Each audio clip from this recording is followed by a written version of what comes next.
और चांदनी में यूं लगता था जैसे खुद चांद अपनी करनें जमीन पर उतार रहा हो। कभी वो उसे उन खेतों में ले जाता जहाँ नीली रोशनी में चमकते फूल उगते थे।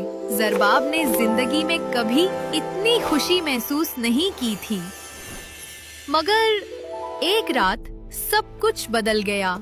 महल के सिपाही रैयान ने उसे महल से बाहर जाते देख लिया। उसने छुपकर पीछा किया और ज़रबाब को पांडा के साथ देखा।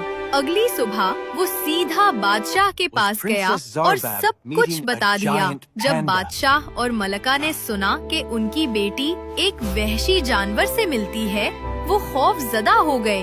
फौरन उसे पकड़ो, बादशाह ने हुक्म दिया। मैं नहीं चाहता वो ज़रबाब को नुकसान पहुंचाए।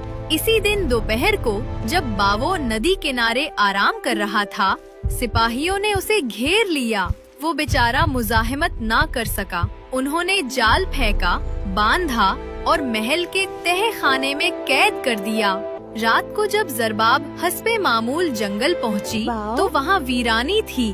बावो, कहाँ हो तुम? कोई जवाब नहीं आया। उसने पूरा जंगल छान मारा, मगर उसका दोस्त कहीं ना था। बावो, वापस आ जाओ ना, प्लीज। वापस आओ ना, प्लीज।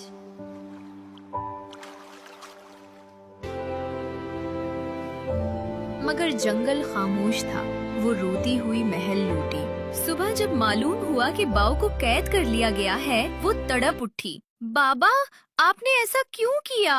वो मेरा दोस्त है, वो किसी को नुकसान नहीं पहुंचाता। बादशाह ने नरम लहजे में कहा, मैंने तुम्हारी हिफाजत के लिए किया बेटी। वो एक जानवर है। ज़रबाब ने आंसू पूछते हुए कहा, वो बहुत अच्छा है। वो मेरा सच्चा दोस्त है। अब ज़रबाब खामोश रहने लगी। न हंसती, न बाग में जाती, न गाती। वो सिर्फ खिड़की से बाहर देखती, जहाँ से जंगल नजर आता था। हर रात वो आहिस्ता से कहती, बाव, मैं तुम्हें याद करती हूँ।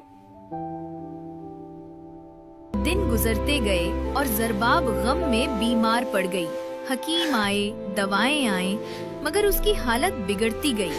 आखिर बादशाह ने दिल पर पत्थर रखकर कहा, इसे छोड़ दो, पांडा को रिहा कर दो। अगली सुबह जब बाव को आंगन में लाया गया, ज़रबाब कमजोर मगर खुशी से भरी दौड़ती हुई आई। वो रो पड़ी। तुम कहाँ चले गए थे? मैंने तुम्हें बहुत याद किया। पांडा ने आहिस्ता सा सांस लिया, जैसे वो भी रो रहा हो। ये मंजर देखकर महल में खामोशी छा गई। फिर अचानक एक नरम सी रोशनी उन दोनों के गिर्द फैल गई। ज़रबाब के आंसू जो मोहब्बत से भरे थे, बाव के बालों पर गिरे।